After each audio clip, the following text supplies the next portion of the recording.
Oke, selamat siang teman-teman semuanya. Semoga masih tetap semangat mengikuti perkuliahan hari ini, siang ini. Saya paham pasti lelah ya dari pagi. Cuman tadi saya belum bisa join di kelasnya Pak Kris karena ada kesibukan juga. Kemarin disepakatan dengan Prof. Puji karena kelas dengan Bu Opi tadi pagi online. Jadi saya pikir kalian nggak ada kelas lagi kan siangnya gitu. Jadi sepakat dengan Prof. Puji kita online-kan dulu untuk perkuliahan hari ini dan beliau memang lagi ada kesibukan juga gitu. Eh, Makanya kemarin saya info ke PJ-nya untuk perkuliahan hari ini manajemen perbekalan itu di-online-kan gitu ya via Zoom. Oke, terima kasih teman-teman yang udah join. Mungkin langsung aja untuk presentasi ya. Kelompok 2 nantinya akan ada tambahan dari saya untuk penguatan materi dan syukur-syukur semoga di pertengahan nanti ada Prof. Puji juga ya, jadi kita bisa mendengarkan juga tambahan ilmu dari beliau gitu. Oke, kelompok 2 ada siapa yang akan presentasi?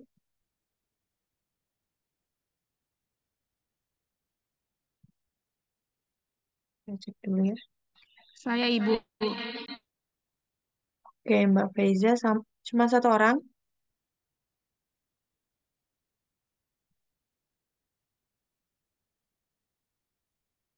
Kelompok 2 itu berarti kelompok apa? Kelompok A, B, atau C, atau siapa? Kelompok J. Ibu. Kelompok C, oke, sebentar saya cek. Oke, silakan Mbak untuk presentasi. Nanti teman-teman silakan disimak. Lalu kita diskusi ya, kalau ada yang kurang paham silakan ditanyakan, nanti saya tambahkan.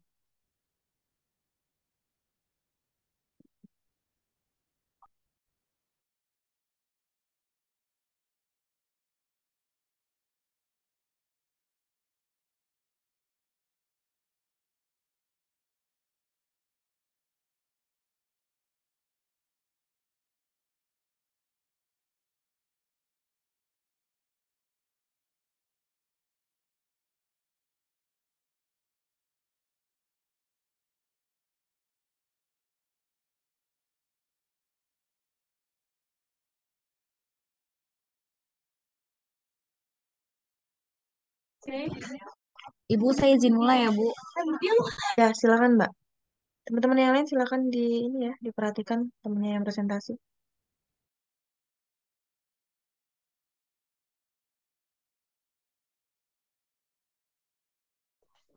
Assalamualaikum warahmatullahi wabarakatuh.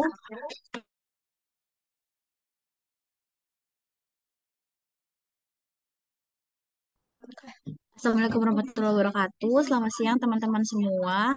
Sebelumnya yang kami hormati dosen pengampu mata kuliah manajemen perbekalan Prof. Puji Wahono dan juga Bu Eka.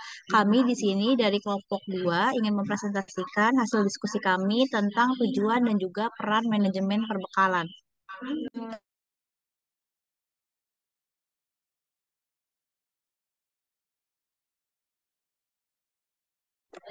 Nah, ini dia anggota kelompok dari kelompok 2. Yang pertama saya sendiri, Ayulandari. Yang kedua ada Feza Khairunisa. Yang ketiga ada Renika Naila. Dan yang terakhir ada Salsan Ruliana. Oke, untuk selanjutnya akan dilanjutkan oleh rekan yang lain.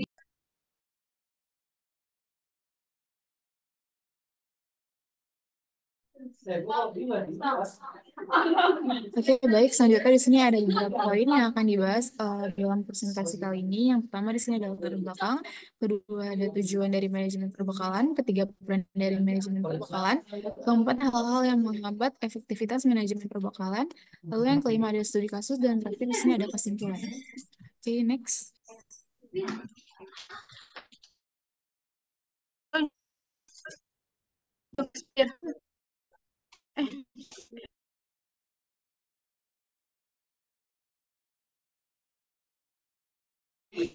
Oke, selanjutnya di sini ada latar belakang. Jadi, kantor itu berperan penting dalam mencapai tujuan organisasi melalui komponen seperti sumber daya manusia, proses kerjasama, dan juga lingkungan kerja. Kantor juga berfungsi sebagai pusat pengelolaan informasi, mulai dari penerimaan hingga distribusi. Aktivitas kantor sendiri itu meliputi perencanaan, perorganisasian, pengarahan, dan juga pengawasan yang didukung oleh fasilitas kantor seperti gedung dan juga peralatan. Ketersediaan perbakalan kantor ini tuh sangat berpengaruh pada kelancaran pekerjaan, sehingga pengelola pembekalan itu tidak hanya mencakup pengadaan, tetapi juga inventaris, pemeliharaan, penyimpanan, hingga penghapusan barang. Upaya ini sendiri itu mendukung efektivitas manajemen perbekalan dan juga kelancaran aktivitas kantor.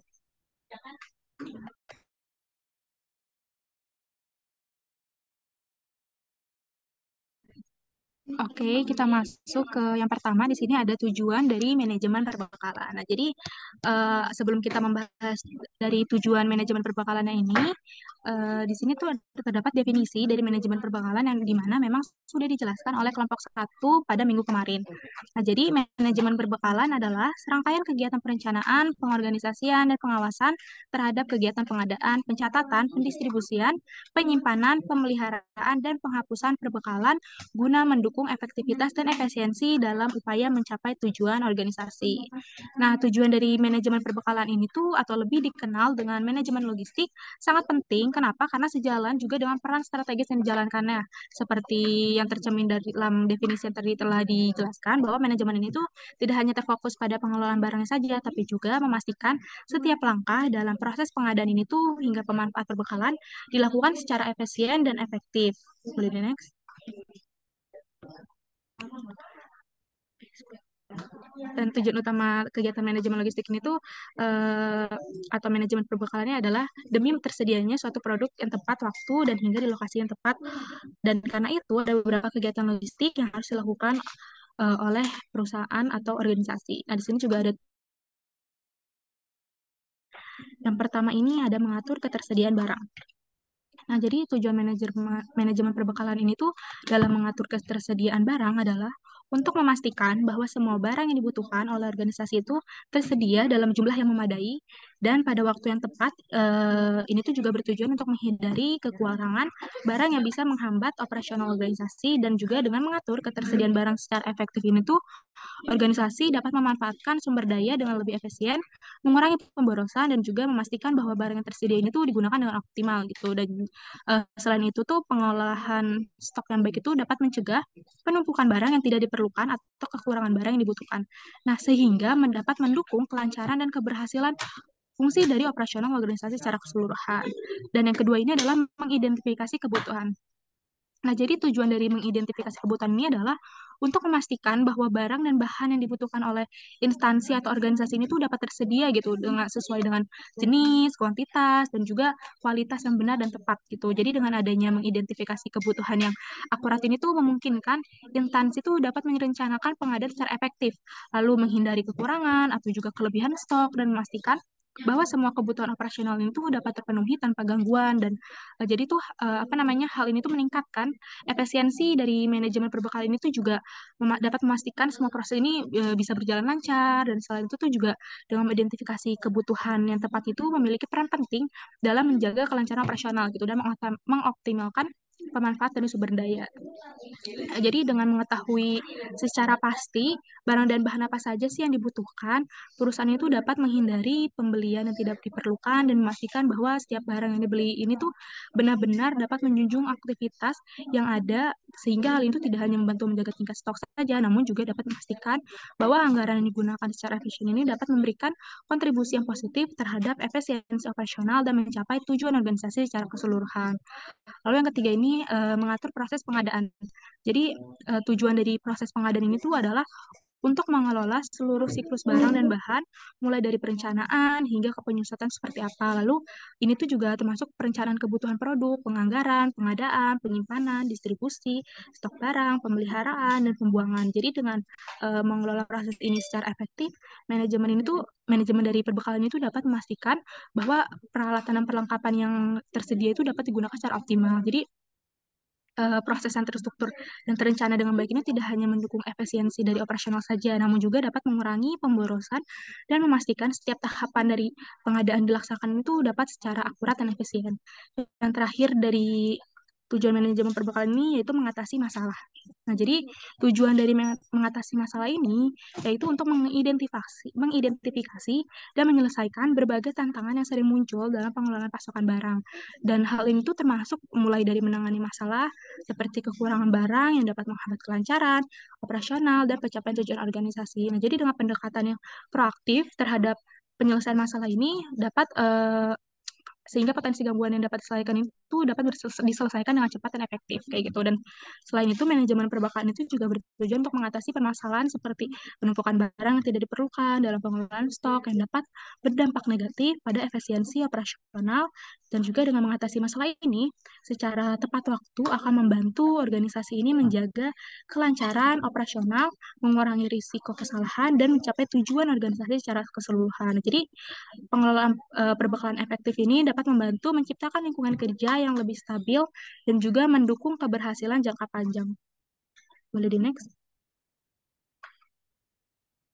Untuk slide selanjutnya Selanjutnya akan di sini dijelaskan oleh ada rekan peran saya. manajemen perbekalan. Pertama, ada pengadaan barang dan jasa. Pengadaan barang dan jasa memiliki peran yang sangat penting karena peran ini adalah tahap awal untuk memastikan kebutuhan barang, bahan, benda, hingga alat yang diperlukan dan diinginkan oleh perusahaan atau organisasi. Peran ini bertanggung jawab memastikan barang-barang yang dibutuhkan perusahaan dapat terpenuhi. Maka dari itu, peran ini bertugas untuk mengidentifikasi barang, baik mengenai jenis, jumlah, harga, hingga kualitas barang yang sesuai yang dibutuhkan oleh perusahaan. Lalu yang kedua di sini ada pengelolaan anggaran. Peran ini dalam manajemen perbekalan adalah memastikan bahwa anggaran dalam perusahaan dapat mengelola barang-barang perusahaan dengan efisien dan efektif sesuai dengan kemampuan anggaran yang dimiliki oleh perusahaan.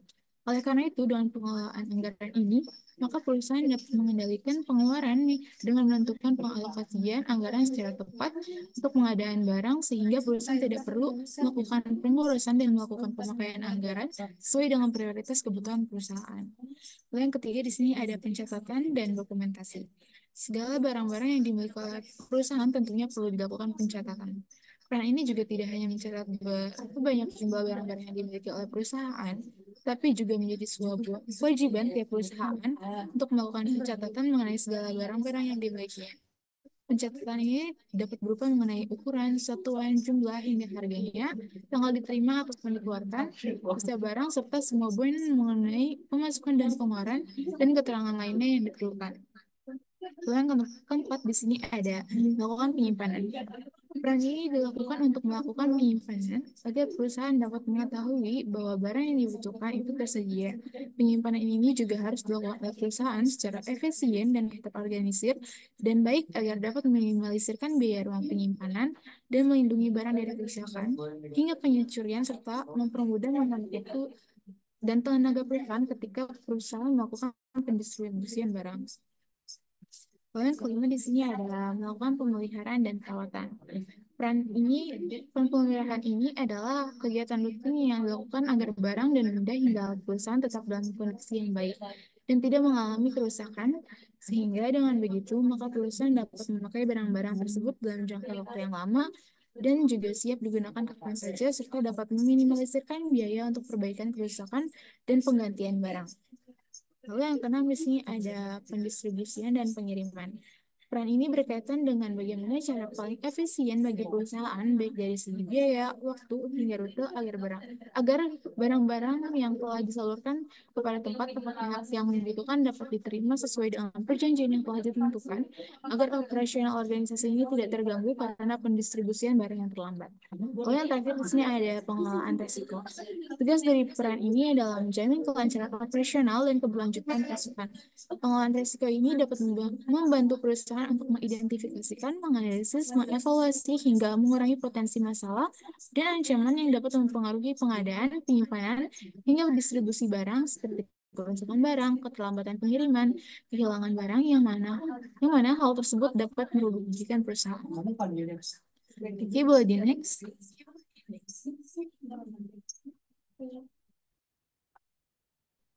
Ya, selanjutnya ada hal-hal yang dapat menghambat efektivitas manajemen perbekalan. Yang pertama yaitu kurangnya sumber daya manusia. Menurut Utami dan Sitorus, sumber daya manusia merupakan salah satu input dalam manajemen perbekalan. Sehingga ketersediaan sumber daya manusia yang terbatas dapat menghambat proses pengadaan, penyimpanan, dan penggunaan perbekalan. Yang kedua yaitu keterbatasan dana. Nah, ketersediaan dana atau keterbatasan dana merupakan input dalam manajemen perbekalan. Adanya alokasi dana ataupun anggaran berdampak signifikan terhadap keberhasilan suatu proses manajemen perbekalan. Ketika dana atau anggaran terbatas, maka kemampuan perusahaan untuk mengadakan perbekalan juga akan terhambat gitu. Yang ketiga, teknik tata ruang yang tidak efektif. Ketika satu ruangan kecil digunakan sebagai ruang karyawan sekaligus sebagai gudang logistik, hal itu menyebabkan aktivitas penyimpanan dan penataan barang yang akan didistribusikan tidak maksimal serta aktivitas kantor sehari-hari menjadi terganggu. Yang keempat, pengeluaran barang yang tidak sesuai.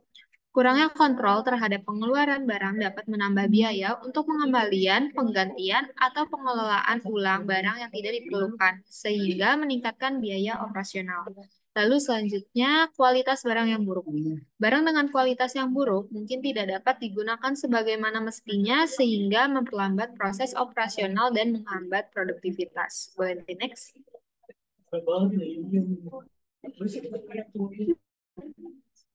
Selanjutnya akan dipandu oleh rekan saya.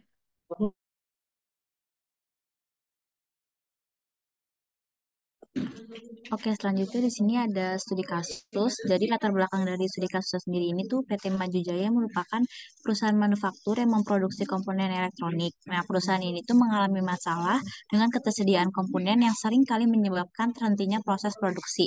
Nah, hal ini tuh berdampak pada terlambatnya pengiriman produk ke pelanggan dan juga penurunan profitabilitas perusahaan. Boleh di next?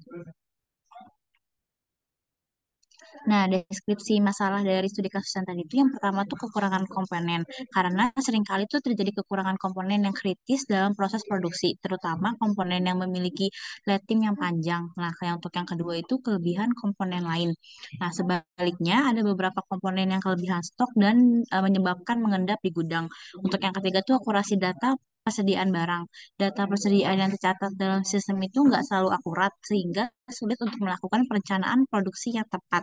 Nah, untuk yang keempat ini, masalahnya itu sistem peramalan permintaan yang kurang baik karena perusahaan itu menggunakan metode peramalan yang sederhana dan kurang akurat dalam memprediksi permintaan pelanggan. Boleh di next? Jadi berdasarkan permasalahan yang dihadapi oleh PT Maju Jaya tadi, analisislah apa yang menjadi akar penyebab masalah tersebut muncul dan apa solusinya yang dapat diambil untuk mengatasi masalah tersebut. Oke, baik. Dari teman-teman sekalian, ada yang mau mencoba menjawab nggak apa akar dari permasalahan dan juga solusi yang dialami oleh PT Maju Jaya? Kalau ada, boleh di raise hand.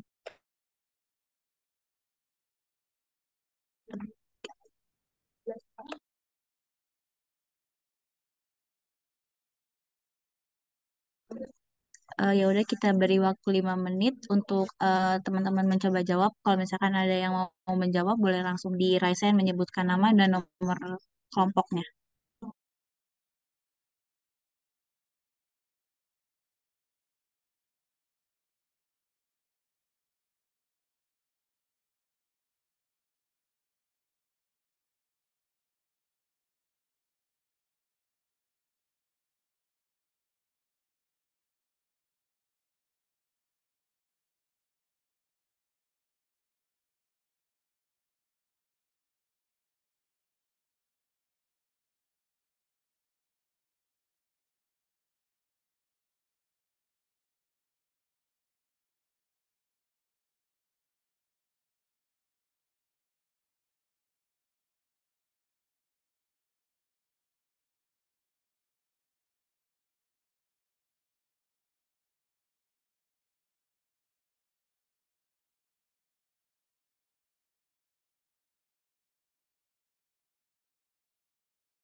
Boleh Muhammad Jofarhan? Eh, ini gue yang kan.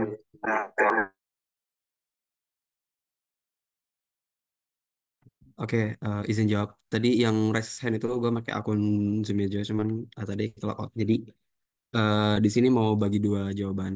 Dan ini gue bakal nyebutin akar masalahnya. Mungkin ntar Jo bisa nambahin solusinya ya teman-teman ya. Jadi kan untuk akar permasalahannya itu ada 4 masalah ya. Yang pertama itu dari kekurangan komponen kritis atau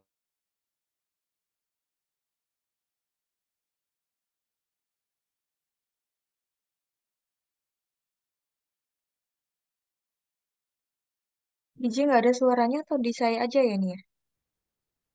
dari lead time yang panjang. Jadi akar penyebabnya itu tidak mempunyai rencana dan manajemen persediaan yang baik,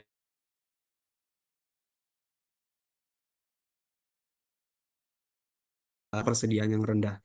Maksudnya adalah ketidaktepatan dalam pencatatan dan pemutakhiran data persediaan yang bisa terjadi akibat kesalahan manual atau kurangnya integrasi antara sistem produksi dan juga sistem persediaan. Dan akan permasalahan yang terakhir itu mungkin bisa disebabkan karena sistem peramalan permintaan yang kurang akurat ya teman-teman. Jadi penggunaan metode yang peramalan yang terlalu sederhana atau tidak memperhitungkan faktor-faktor eksternal seperti tren pasar, terus juga data historis, analisis musiman itu menyebabkan perusahaan tidak siap menghadapi fluktuasi permintaan baik dalam hal kelebihan stok ataupun kekurangan stok. Lanjut, Jo. Panjangnya harus cabut.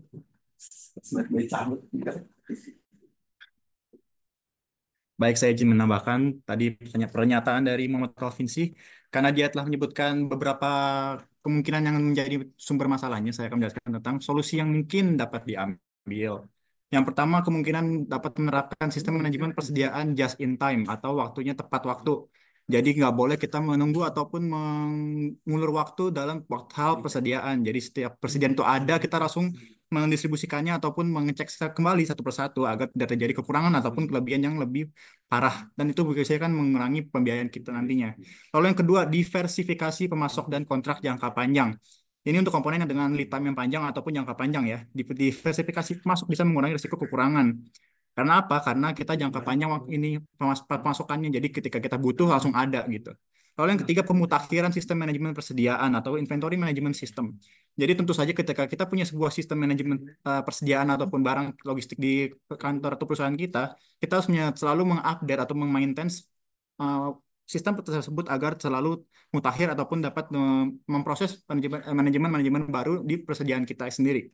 Lalu yang keempat, penggunaan metode peramalan yang lebih canggih. Ini hampir sama dengan yang ketiga tadi, pemutakhiran sistem manajemen persediaan, yaitu kita dapat memprediksi kebutuhan kita ke depannya ini apa aja. Biasanya ini perencanaan termasuk dalam salah satunya. Jadi perencanaan yang matang dan baik itu sangat penting untuk dalam menyediakan suatu pemasok ke perusahaan kita. Lalu yang terakhir adalah pelatihan karyawan dalam manajemen persediaan dan penggunaan sistem.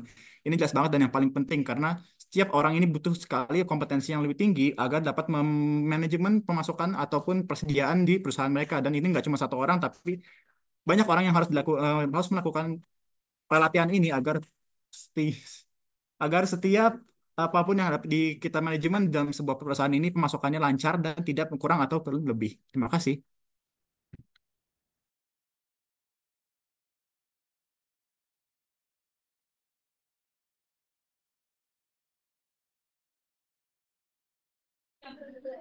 Baik, terima kasih untuk IJ dan Jovarhan. Jawabannya sudah cukup lengkap ya. Di sini saya izin menambahkan. Jadi untuk menganalisis akar penyebab masalah dan memberikan solusi yang tepat itu kita akan menggunakan metode analisis akar masalah atau root cause analysis. Nah, untuk setiap masalah yang diidentifikasi, kemudian kita akan menyarankan solusi yang sesuai untuk mengatasi masalah-masalah tersebut. Yang pertama yaitu kekurangan komponen. Nah, apa sih akar penyebabnya? Jadi yang akar penyebabnya itu ada 4, yaitu perencanaan persediaan yang buruk, ketergantungan pada pemasok tunggal, kurangnya komunikasi antara Departemen Pembelian dan Produksi, serta ketidakmampuan untuk mengantisipasi fluktuasi permintaan. Nah, solusinya itu gimana sih? Yang pertama, kita bisa mengimplementasi sistem manajemen persediaan yang lebih canggih seperti just in time atau vendor manage inventory.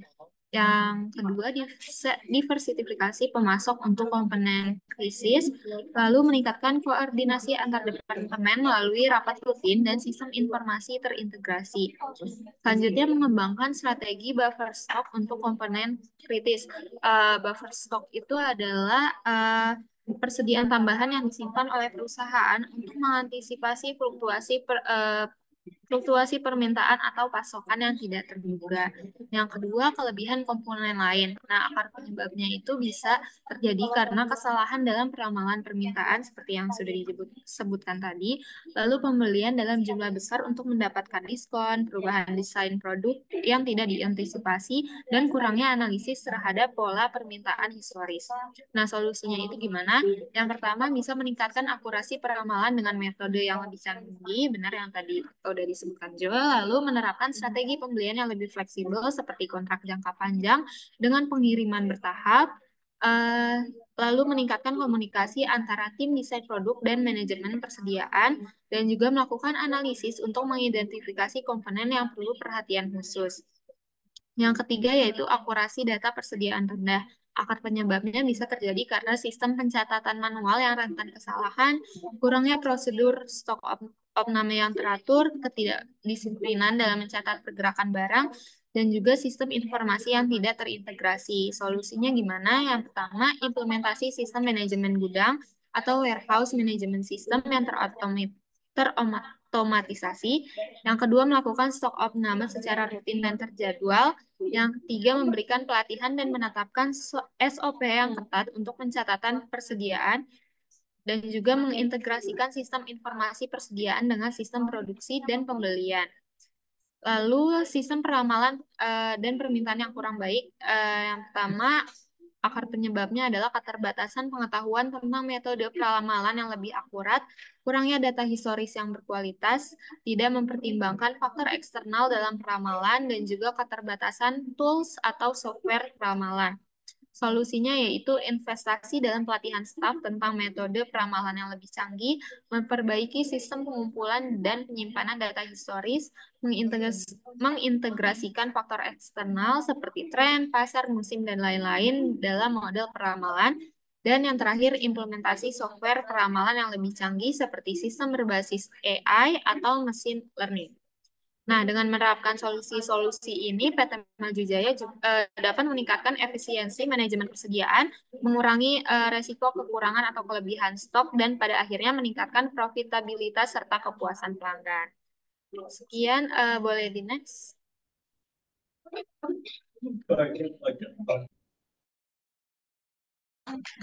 Oke, baik. Jadi kesimpulan dari materi kita pada kali ini itu melalui perencanaan staf penerapan proses manajemen pembekalan yang terstruktur secara keseluruhan, maka hal tersebut tuh akan meningkatkan operasional perusahaan, menjaga kualitas serta kebutuhan perusahaan akan terpenuhi sesuai dengan waktu yang telah ditentukan. Sehingga dengan begitu akan berdampak baik pada produktivitas dan juga tingkat keberhasilan perusahaan dalam mencapai tujuan yang telah ditentukan.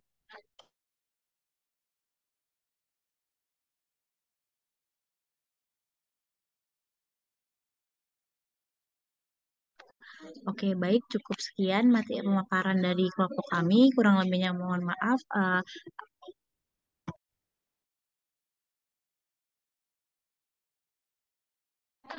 Langsung dibuka sesi tanya jawab saja ya, Bu. Ya, silakan Mbak. Nanti saya tambahin kalau udah. Oke, Silakan baik, teman-teman teman. yang mau bertanya.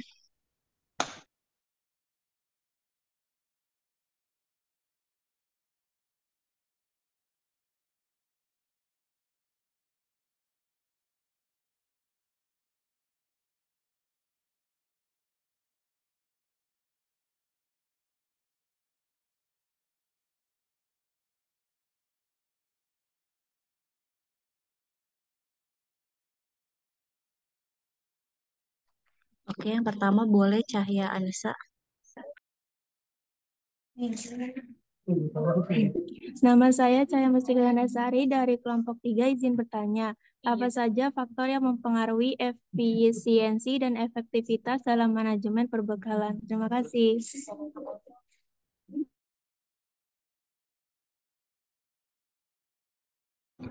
Oke, terima kasih. Selanjutnya boleh Alia, Sapna, Firman.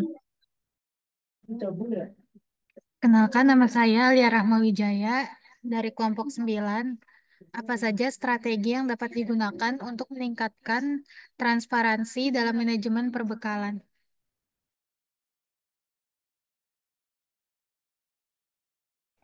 Baik, terima kasih. Selanjutnya boleh Zikra, Alfa, Sabrina.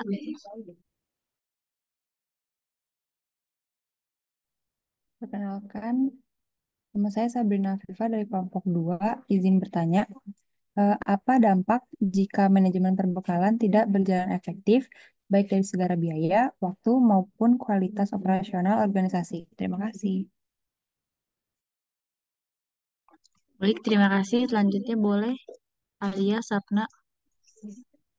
Perkenalkan, nama saya Sapna Stuti dari kelompok 3. Izin bertanya, apakah apa saja yang bisa dilakukan untuk mengukur efektivitas manajemen perbekalan?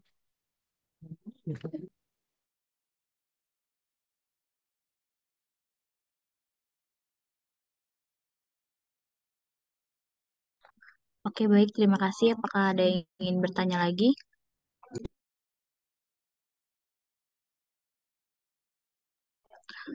Bu Eka, kami izin meminta waktu ya Bu untuk berdiskusi terlebih dahulu. Ya, silakan Mbak. Teman-teman yang lain dari kelompok lain misalkan punya pendapat lain atau sanggahan atas jawaban dari kelompok 2 ini boleh ya nanti disampaikan kita bahas bareng-bareng.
Oke, baik. Saya akan menjawab pertanyaan dari Cahaya, kelompok 3.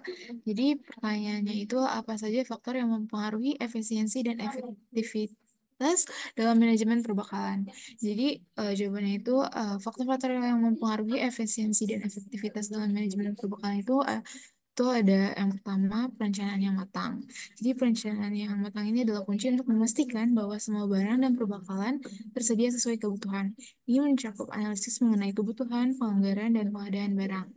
Lalu yang kedua di sini ada pengetahuan dan keterampilan pegawai. Jadi pegawai yang terlatih dan memiliki pengetahuan yang baik tentang prosedur operasi standar atau SOP perbekalan itu sangatlah penting untuk menjalankan manajemen perbekalan dengan efisien. Keterampilan dalam pencatatan, monitoring, dan evaluasi juga berkontribusi pada aktivitas manajemen. Lalu yang ketiga di sini ada sistem informasi yang efisien. Penggunaan sistem informasi yang tepat dapat membantu dalam pengelolaan data perbekalan, termasuk inventarisasi dan pemantauan stok. Ini memungkinkan pengambilan keputusan yang lebih cepat dan akurat. Lalu yang keempat di sini ada ketersediaan anggaran. Anggaran yang cukup untuk pengadaan barang sangat mempengaruhi kemampuan untuk memenuhi kebutuhan perbekalan. Keterbatasan anggaran ini bisa menghambat proses pengadaan dan mempengaruhi kualitas perbekalan. Lalu yang terakhir di sini ada evaluasi. Proses evaluasi yang rutin terhadap penggunaan dan penyimpanan perbekalan akan sangat membantu dalam mengidentifikasi masalah yang mungkin akan terjadi lebih awal dan mengambil tindakan secara kolektif. Oke, dengan memperhatikan faktor-faktor tersebut, organisasi dapat meningkatkan efisiensi dan efektivitas dalam manajemen perbekalan sehingga dapat mendukung pencapaian tujuan organisasi secara keseluruhan. Baik, untuk Cahaya, apakah sudah terjawab? Sudah. Suara lu kecil banget. Ya, terima kasih. Cahaya. Oke, selanjutnya izin menjawab pertanyaan dari Sapna kelompok 3 ya. Pertanyaannya apa aja sih yang bisa dilakukan untuk mengukur efektivitas manajemen perbekalan? Jadi, untuk mengevaluasi efektivitas manajemen perbekalan sangat penting untuk memastikan kelancaran operasional dan optimalisasi sumber daya. Nah, ada beberapa cara yang dapat kita lakukan untuk mengevaluasi efektivitas manajemen perbekalan. Yang pertama yaitu indikator kinerja utama. Ada beberapa tahapan. Yang pertama tingkat persediaan. Kita bisa mengevaluasi apakah tingkat persediaan berada dalam batas yang optimal, karena jika terlalu banyak persediaan, maka akan dapat menyebabkan biaya penyimpanan yang tinggi. Sedangkan terlalu sedikit juga dapat mengganggu produksi atau pelayanan. Yang kedua, tingkat pelayanan. Nah, apakah permintaan pelanggan terpenuhi secara tepat, waktu, dan lengkap? Yang ketiga, biaya perbekalan. Apakah biaya yang dikeluarkan untuk perbekalan sesuai dengan anggaran? Lalu kehilangan akibat kerusakan. Kita bisa analisis nih, apakah tingkat kerusakan barang atau bahan baku rendah atau masih tinggi. Lalu ada waktu tunggu pengiriman. Apakah waktu yang dibutuhkan untuk menerima pengiriman barang sudah sesuai dengan target? Dan yang terakhir, tingkat ketepatan waktu pengiriman. Apakah pengiriman barang dilakukan sesuai dengan jadwal yang telah ditetapkan atau belum? Yang kedua, analisis data. Yang pertama itu analisis ABC. Apa sih analisis ABC? Jadi analisis ABC di sini adalah metode yang digunakan dalam manajemen inventaris yang mengklasifikasikan item ke dalam 3 kategori A, B, dan C berdasarkan tingkat kepentingannya. Nah, klasifikasi perbekalan ini berdasarkan nilai dan volume penggunanya untuk mengidentifikasi barang-barang yang memerlukan perhatian khusus. Yang kedua itu analisis Pareto. Jadi analisis Pareto ini menyatakan bahwa 80% manfaat atau hasil suatu proyek dicapai dari 20% pekerjaan, atau sebaliknya 80% masalah dapat ditelusuri ke 20% penyebabnya. Nah, jadi identifikasi masalah utama yang paling banyak berkontribusi terhadap biaya atau kerugian dalam manajemen perbekalan. Lalu yang terakhir, analisis tren. Nah, identifikasi tren dalam permintaan, penggunaan, dan biaya perbekalan ini bertujuan untuk membuat perencanaan yang lebih baik. Yang ketiga yaitu survei kepuasan. Nah, survei kepuasan ini kita bisa mensurvei kepuasan pengguna dan kepuasan pemasok. Nah, untuk kepuasan pengguna, kita bisa melakukan survei kepada pengguna perbekalan, misalnya Departemen Produksi, Departemen Penjualan, untuk mengetahui tingkat kepuasan mereka terhadap ketersediaan dan kualitas perbekalan. Untuk kepuasan pemasok, kita bisa melakukan survei kepada pemasok untuk mengetahui tingkat kepuasan mereka terhadap kerjasama dengan perusahaan. Yang keempat yaitu audit internal. Yang pertama, kita bisa melakukan audit terhadap proses, evaluasi semua proses dalam manajemen perbekalan, mulai dari perencanaan hingga distribusi untuk mengidentifikasi kelemahan dan peluang perbekalan. Lalu yang kedua, membandingkan dengan praktik terbaik. Nah, kita bisa membandingkan praktik manajemen perbekalan perusahaan dengan praktik terbaik di industri yang sama. Yang kelima yaitu tinjauan manajemen. Kita bisa mengevaluasi kinerja secara berkala. Lalu tinjau kembali kebijakan dan prosedur. Yang keenam, penggunaan teknologi. Yang pertama, kita bisa manfaatkan sistem informasi untuk melacak persediaan, menganalisis data, dan mengotomatisasikan proses. Lalu gunakan analisis prediktif untuk memprediksi permintaan di masa depan dan mengoptimalkan tingkat persediaan. Gimana, Sapna? Apakah sudah terjawab? Baik, sudah terjawab, Nela. Terima kasih. Sama. Oke, selanjutnya di sini saya akan menjawab pertanyaan dari Sabrina. Pada pertanyaannya itu, apa dampak jika manajemen perbekalan tidak berjalan efektif, baik dari segi biaya, waktu, maupun kualitas operasional organisasi? Nah, jadi, jika manajemen perbekalan itu tidak berjalan dengan efektif, maka dampak ini bisa sangat dirugikan oleh organisasi maupun perusahaan. Jadi, mulai dari segi biaya, organisasi ini tuh bisa mengalami pemborosan karena pembelian barang yang tidak diperlukan, stok berlebihan, atau biaya tambahan akibat dari kekurangan perbekalan yang mendesak. Nah, dari segi waktu ini, ketersediaan barang atau keterlambatan pengadaan pun dapat menghambat kelancaran operasional karena membuat pekerjaan tertunda dan menurunkan produktivitas. Sementara dari segi kualitas operasionalnya, manajemen perbekalan yang buruk dapat mengakibatkan penggunaan peralatan atau bahan yang tidak sesuai standar, yang dimana pada akhirnya ini bisa menurunkan kualitas produk atau layanan yang diberikan oleh organisasi. Nah, secara keseluruhan, ketidakefisianan dalam manajemen perbekalan ini tuh bisa mengganggu pencapaian tujuan organisasi yang merupakan reputasi. Apakah sudah terjawab, Sabrina? Sudah, Faiza, terima kasih.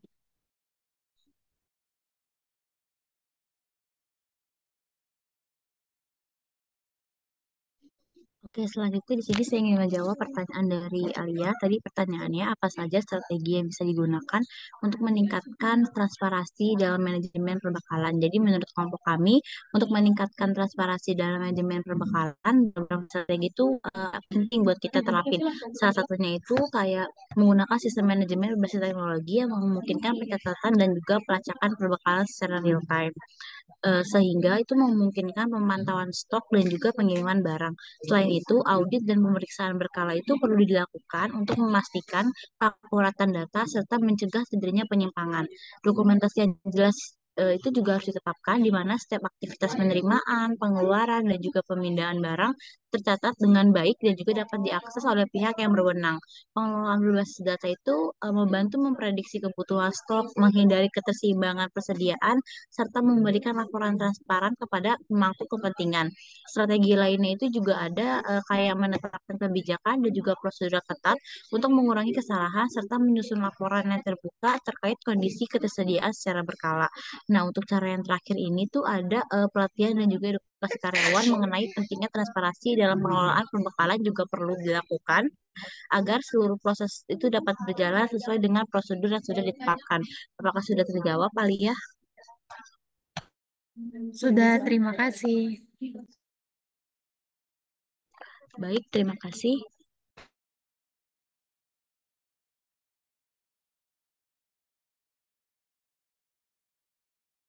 Sudah terjawab semua, Mbak? Ada Oke, lagi yang baik, mau karena bertanya? semua pertanyaan sudah dijawab, sekian dari kelompok kami. Wassalamualaikum warahmatullahi wabarakatuh. Kami balikan ke Bu Eka. Oke, Waalaikumsalam warahmatullahi wabarakatuh.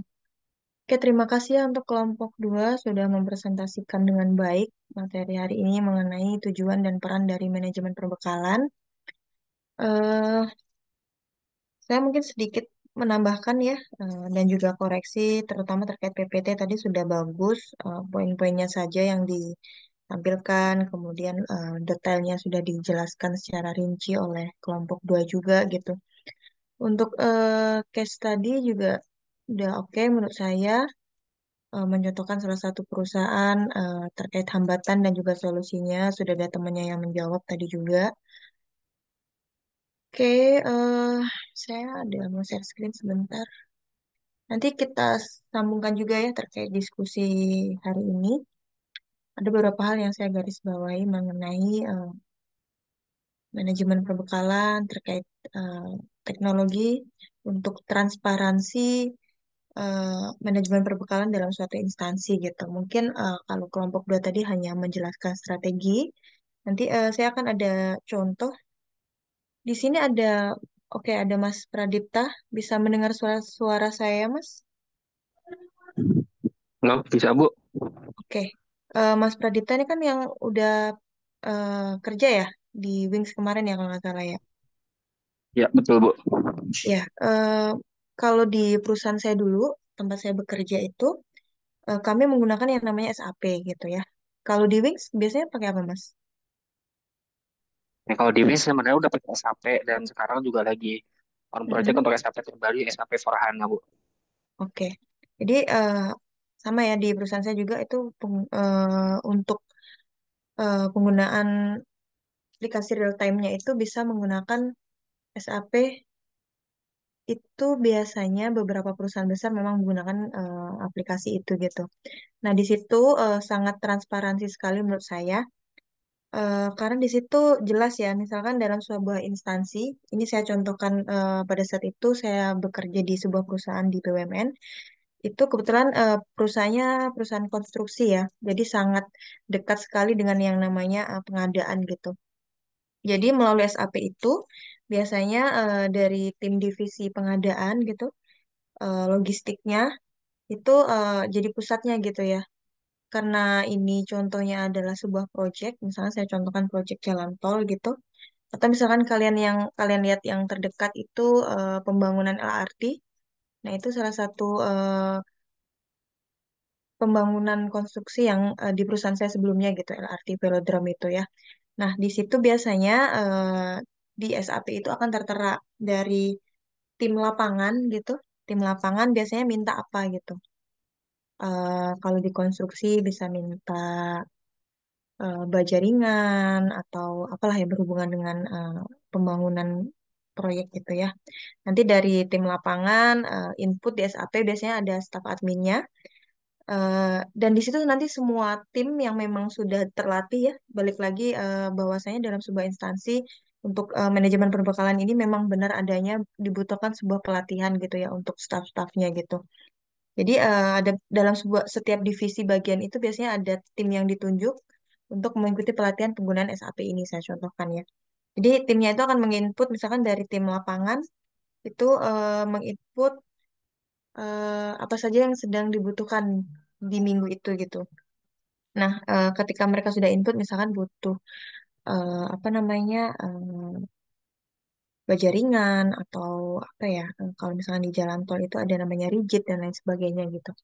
Nanti dari tim lapangan input di SAP nanti akan masuk ke bagian logistik ataupun pengadaan. Nanti dari pengadaan itu akan approve dari kepalanya dan sebelum approve biasanya mereka akan mencari vendor. Nah, ini berhubungan dengan manajemen perbekalan. Biasanya solusinya agar tidak terjadi apa namanya pembebanan biaya, biasanya bagian pengadaan ini akan mencari vendor yang dari secara harga masuk di budgeting perusahaan. Selain itu juga melihat kualitasnya gitu. Nanti dari tim pengadaan ketika sudah mendapatkan vendor yang sesuai, itu akan mengajukan nilainya itu ke tim pengendalian namanya. Dari tim pengendalian ini biasanya akan dihitung apakah kebutuhannya itu sesuai dengan yang di lapangan atau tidak gitu. Karena tim pengendalian inilah yang nantinya akan melihat kapasitas yang dibutuhkan gitu, apakah sesuai atau tidaknya. Takutnya ketika misalkan tim lapangan ini memintanya over gitu, itu kan nanti akan berdampak pada penyimpanan juga dan perawatan gitu loh. Makanya biasanya ada tim pengendalian untuk melihat bagaimana kondisi eh, idealnya itu seperti apa gitu. Apakah ini sesuai atau berlebihan. Nah, biasanya dari situ tim pengendalian akan melakukan koreksi. Kalau misalkan dirasa oh ini terlalu berlebihan nih permintaan baja ringannya, nanti akan berdampak pada penyimpanan di gudangnya atau seperti apa. Nanti dari tim pengendalian itu akan mengasesinya misalkan permintaannya berapa kubik atau berapa ini ya berapa kilo gitu misalkan di apa di proyek itu. Nanti mereka akan revisi, idealnya harusnya seperti sebegini aja gitu. Nah, dari tim pengendalian nanti akan lanjut ke tim keuangan.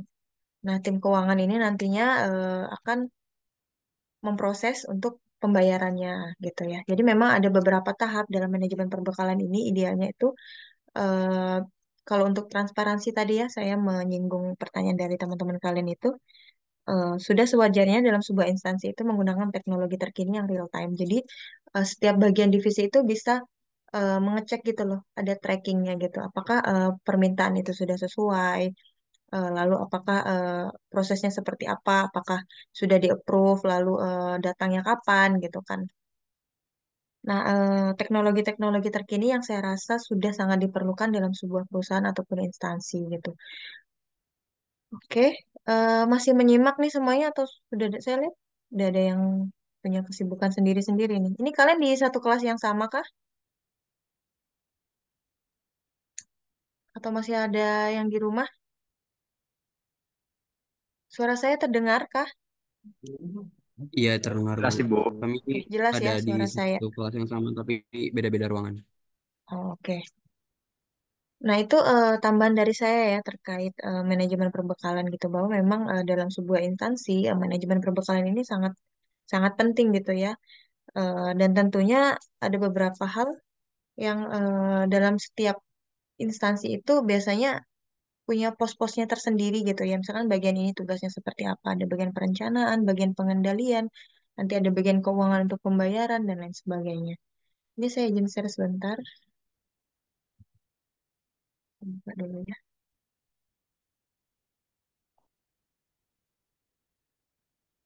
Kita sampai jam berapa ya? 14.50 ya.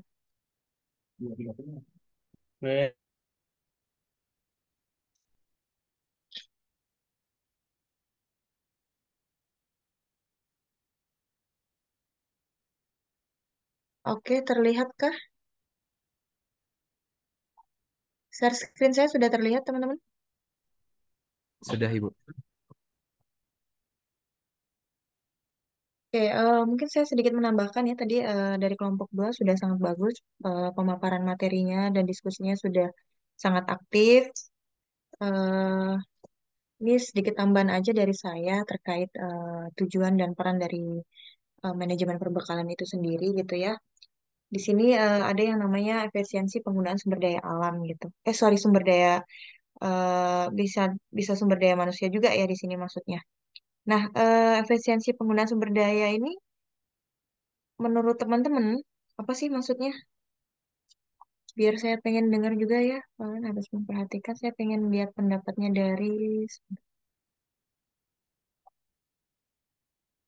Mas Satya coba apa sih maksudnya dari efisiensi penggunaan sumber daya ini? Halo, Mas Satya bisa mendengar suara saya?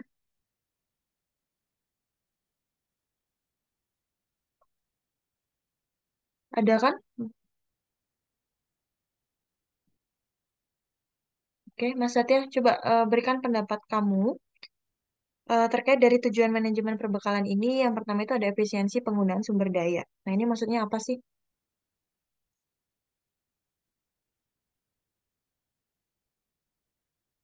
Di saya belum terdengar nih suaranya. Yang lain kedengaran nggak? Tidak Bu.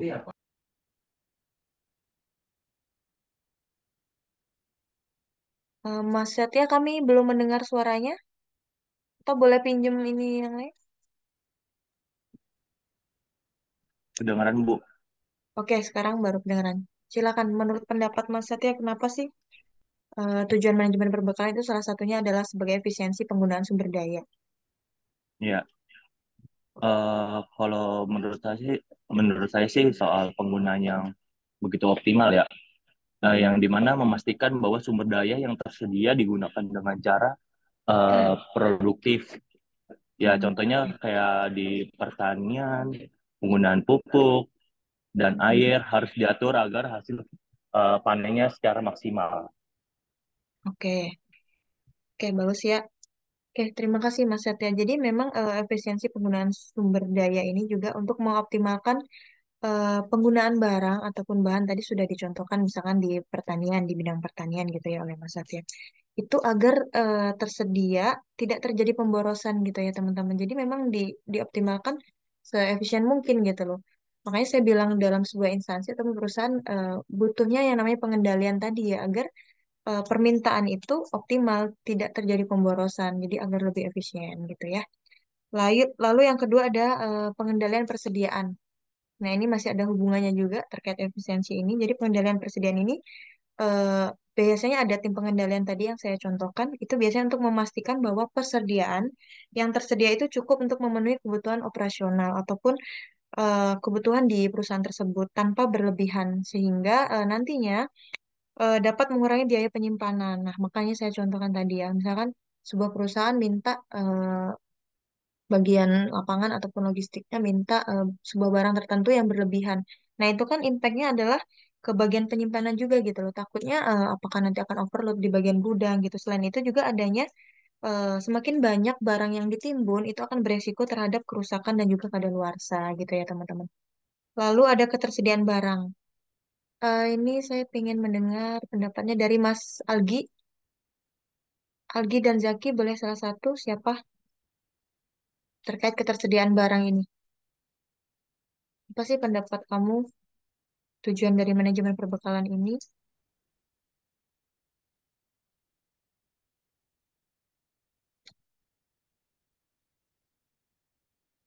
Halo, Ulangi Bu, apa tadi Bu? tadi yang bilang siapa, Mas Algi atau Zaki? Udah Bu, Siapa ya? Zaki atau Algi nih yang mau menjawab? Bu, pertanyaannya bisa diulang Bu. Oke, jadi di salah satu tujuan manajemen perbekalan itu em, mencakup ketersediaan barang. Nah, ini maksudnya apa, coba pendapat kamu?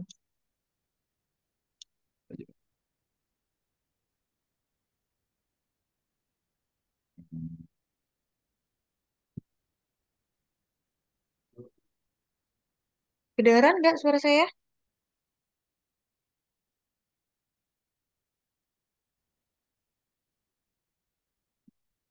Halo, Mas Zaki atau Mas Algi?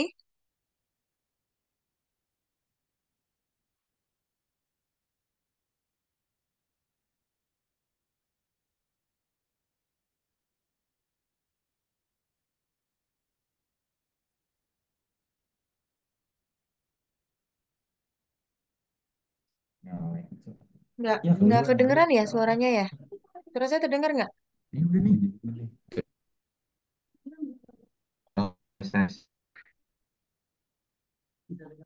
Putus-putus nih.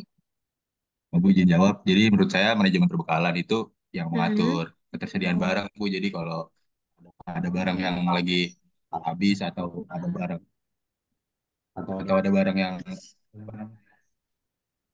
masih Oke, masih ada kayak banyak terus mau ada luarsa gitu ya. Jadi dia yang ngatur-ngatur gitu Bu. oke, oke, bagus ya Mas ya. Jadi memang ketersediaan barang ini merupakan salah satu dari tujuan manajemen perbekalan ya karena untuk memastikan barang bahwa yang diperoleh itu apa namanya sudah sesuai gitu ya, sudah sesuai memang yang diperlukan gitu loh. Tanpa ketika sebuah perusahaan ataupun instansi tidak ada manajemen pembekalan gitu, tidak ada yang mengatur, ya itu tadi impactnya kita tidak akan tahu nih apakah barang-barang ini berlebihan, apakah barang-barang ini nantinya kalau misalnya tidak ada manajemen, tidak ada yang mengatur, kita butuh apa, nanti takutnya tidak ada ketersediaan itu gitu loh. Makanya salah satu tujuan manajemen perbekalan ini untuk mengatur ketersediaan barang ataupun bahan di sebuah perusahaan ataupun instansi ya. Lalu ada penghematan biaya. Ini saya mau lihat pendapatnya dari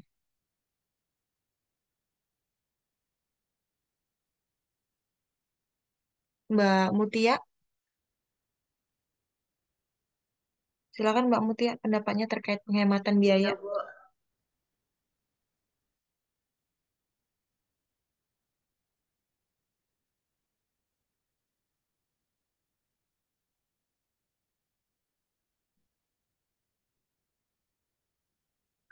Penghematan biaya itu usaha untuk mengurangi pengeluaran tanpa mengorbankan kualitasnya atau hasilnya, Bu.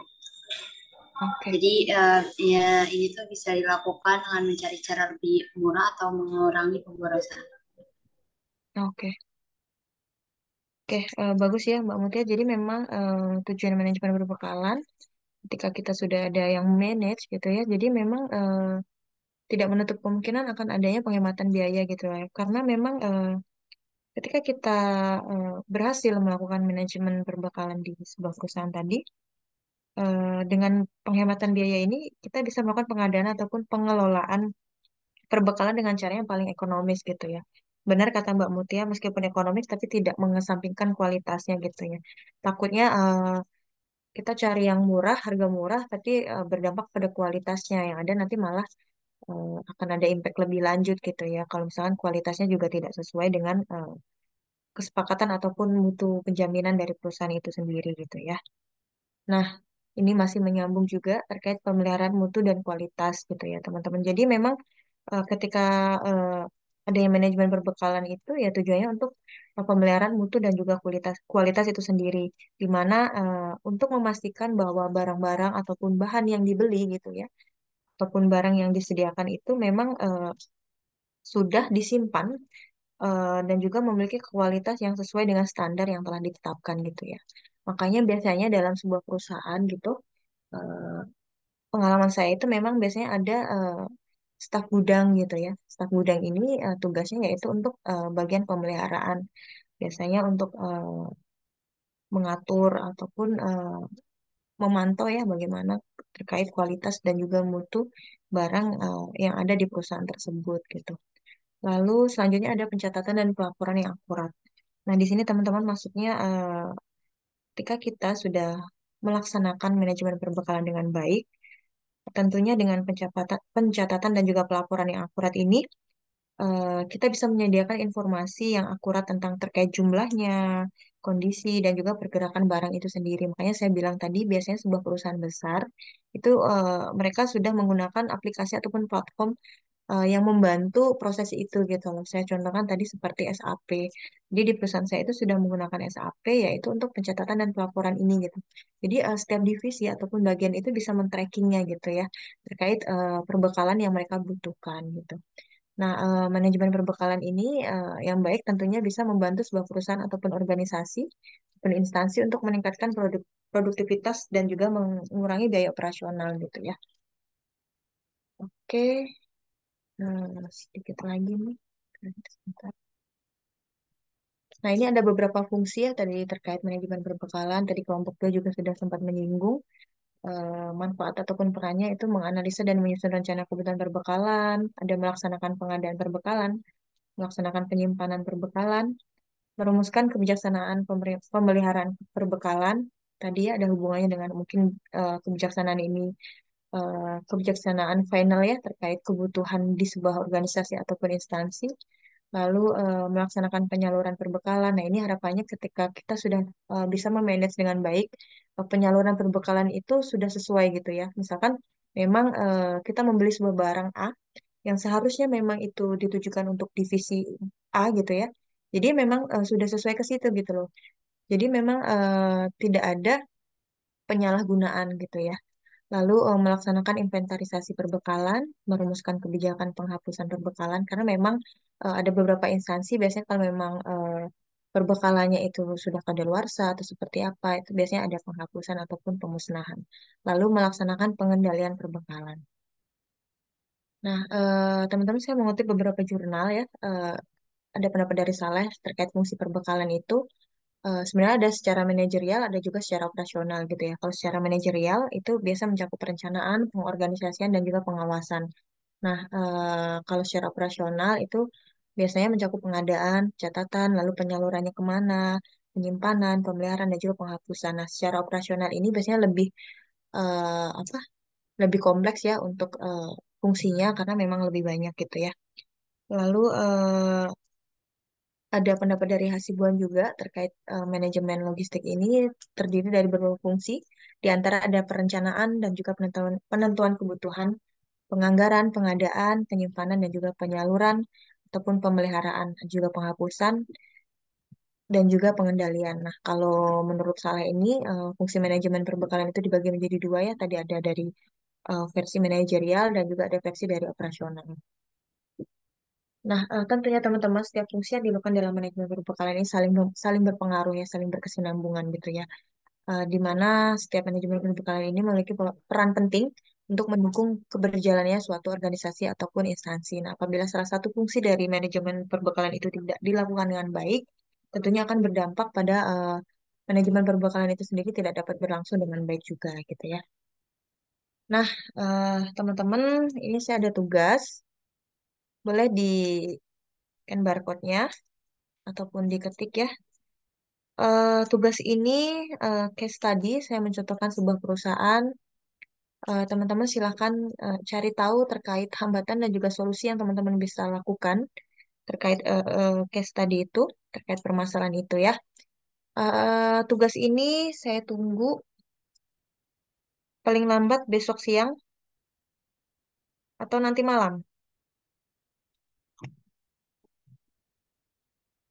Mau besok siang atau nanti malam kira-kira? Besok aja, Bu. Oke, besok saya tunggu sampai pukul 12 siang ya.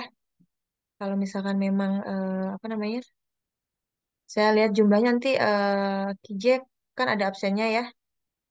Kalau tidak ada yang mengumpulkan, nanti saya akan serahkan ke Prof. Puji untuk terkait namanya. Jadi besok siang saya sudah menerima jawaban dari teman-teman semua. Silahkan dijawab. Ini cuma satu soalnya, ya nggak banyak. Udah di scan? Kan nanti saya kirim ya. Saya kirim ke grup juga. Sudah, Ibu. Oke, ada pertanyaan lagi? Ada pertanyaan kah teman-teman?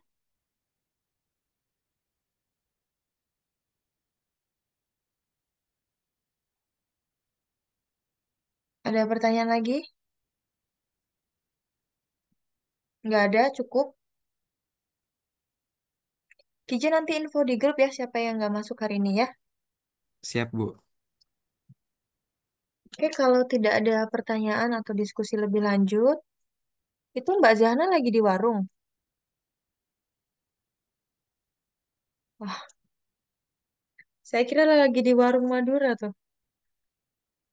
Oke, kalau nggak ada pertanyaan, tidak ada diskusi lebih lanjut. Terima kasih teman-teman atas atensinya perkuliahan hari ini. Luar biasa sekali. Terima kasih juga kelompok 2 sudah memaparkan materinya dengan baik. Lalu respon teman-teman juga sudah aktif ya di pertemuan hari ini.